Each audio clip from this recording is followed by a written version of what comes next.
Okay, some people are struggling with the concept of the Stoichiometry II calculation, so I'm just going to try and do another video here to try and explain it better. So this is just a layout of a regular equation. A and B gives you C, so I take it that when you mix A and B together or you react them together, you end up with whatever C is. A and B are our reactants and C is our product. If I have a limiting amount of A is in a limiting amount. It means that when all of A is used up, the reaction is over. So when A is used up, there's no more product or no more of C being produced. If the equation tells me I have 0.2 moles of A, I can look at A and then look at C. Because there's no coefficient in front of them, I can see they're in a 1:1 ratio.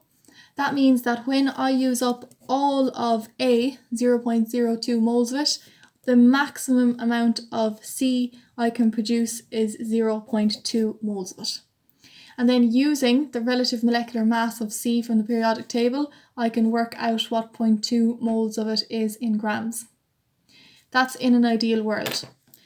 If I have, let me just put this into an example now. So if I have carbon and I have oxygen, you would expect them to react to produce carbon dioxide. Okay, that's assuming that carbon is being burned in excess oxygen. So oxygen is in excess. If I don't have oxygen in excess, so I have a limiting amount of oxygen, I'm going to half the amount of oxygen I have there. Oxygen here is now limiting, which means when the oxygen is used up, the reaction is over.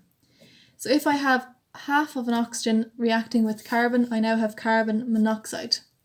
This has occurred because there is a limiting amount of oxygen, so I cannot produce, say, the ideal oxide that I wanted, carbon dioxide. I've produced carbon monoxide instead. These two examples here show very clearly that the difference between having something in excess and having it in a limiting amount. Once that oxygen is used up, the reaction is over, nothing else can be produced. Now, this is all okay when we have 1:1 ratios. Down here, we're just going to look at an example of where we do not have a 1:1 ratio. Again, I can see A and B over here are reactants, and C over here is a product. Okay, it's what I'm trying to produce. I have 3 A's and 1 B giving me 1 C. Let's just say for a second that A is my limiting reactant. Once you know that B is in excess, you don't care about it. Okay, it doesn't come into it, we don't care. All we actually care about now is what's in the limiting amount to my product. Okay, I can see very clearly they're in a 3:1 ratio. So say this question came along and told you that you have 0.2 moles of A. Okay, you have 0.2 moles of A, so that's over here. If the ratio is 3:1, this equates to 3 times what I have over here. So I have merely 1/3 of 0.2 over here, which is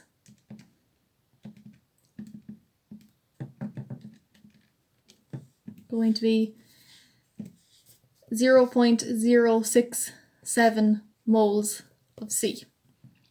Okay, so once you identify what's in your limiting quantity out of your 2 reactants, you only then care about the limiting reactant and the product, because once the limiting reactant is used up, the reaction is over and absolutely no more product can be produced.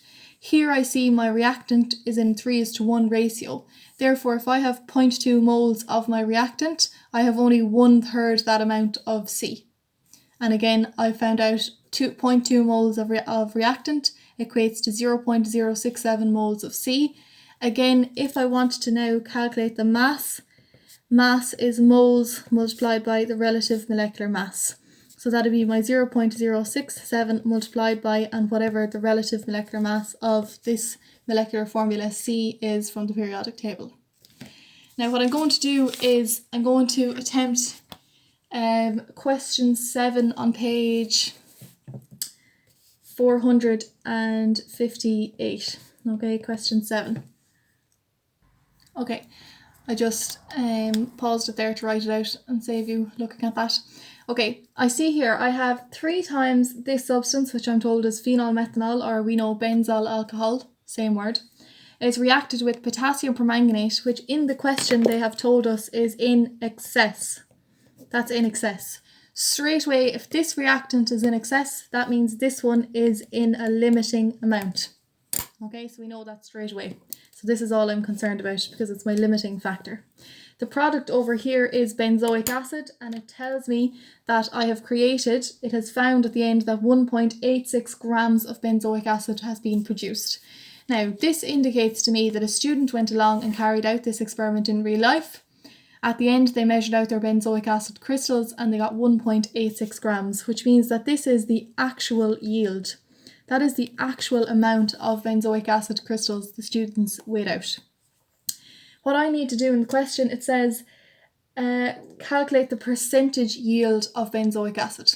Okay, in order to calculate percentage yield, let me see, I'll write it here.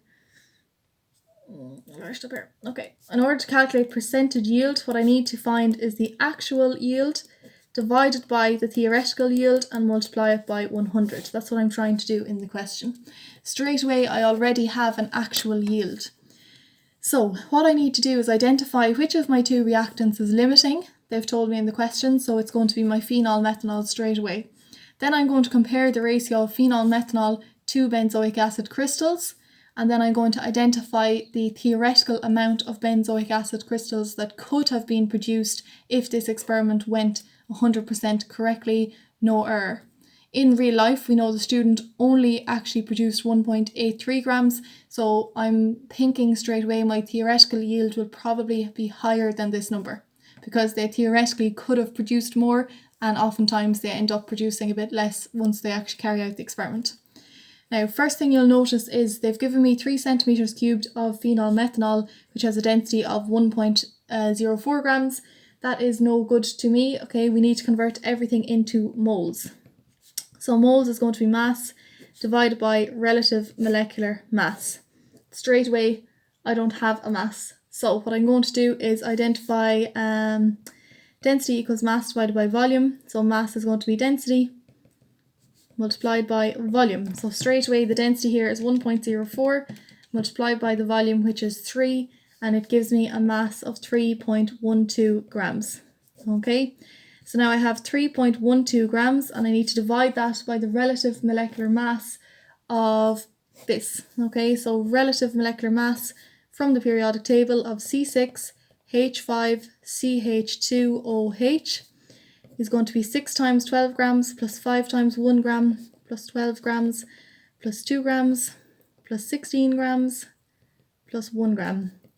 And that will give me a mass of 108 grams. Okay, so 3.12 divided by 108 will give me 0.0288 moles. Okay, that's how much I've produced. So straight away, there's a lot going on up here already. I'm actually not concerned about a lot of it, except the phenol methanol to benzoic acid ratio. Why? Because phenol methanol is my limiting reactant. Once that's used up, no more benzoic acid can be produced. So down here, what I'm going to do is pull out the phenol methanol molecular formula, put it in a ratio symbol to my benzoic acid, C6H5COOH. I can see from the balanced equation they're in a 3:3 ratio, which is the same as saying a 1:1 ratio. How much phenol methanol do I have? I have 0.0288 moles, which means that in an ideal world I would produce 0.288 moles of benzoic acid. What I now need to do is convert this molar quantity into mass. Okay, so using that information, I'm going to go to mass. Mass is equal to moles multiplied by the relative molecular mass. The moles I have as being 0.288. The relative molecular mass now of C6H5COOH I need to calculate from the periodic table. So 6 times 12 grams plus 5 times 1 gram plus 12 grams plus 16 grams plus 16 grams plus 1 gram, and on the periodic table you get a relative molecular mass of 122 grams. So that number multiplied by 122, so 0.0288 multiplied by 122 will give me a yield in our mass in grams of 3.524 grams. So in an ideal world, so if this student was given your phenol methanol and your potassium permanganate and said, off you go now and produce benzoic acid crystals. These are the quantities they were given, and off they went and made it. The student will decide, actually, before I carry out this experiment, I'm going to predict how much benzoic acid crystals I would produce, and this is their prediction. We call this a theoretical yield. You get a theoretical yield before you ever actually sit down to do an experiment. When they went along and carried out the experiment in real life, it didn't go as much to plan, and they only produced 1.86 grams of benzoic acid crystals. So what we're going to do now is calculate the percentage yield, which we know is the actual yield that they got all over the theoretical yield that they predicted multiplied by 100. Actual yield 1.86 grams, theoretical yield 3.524 grams, multiply that by 100. So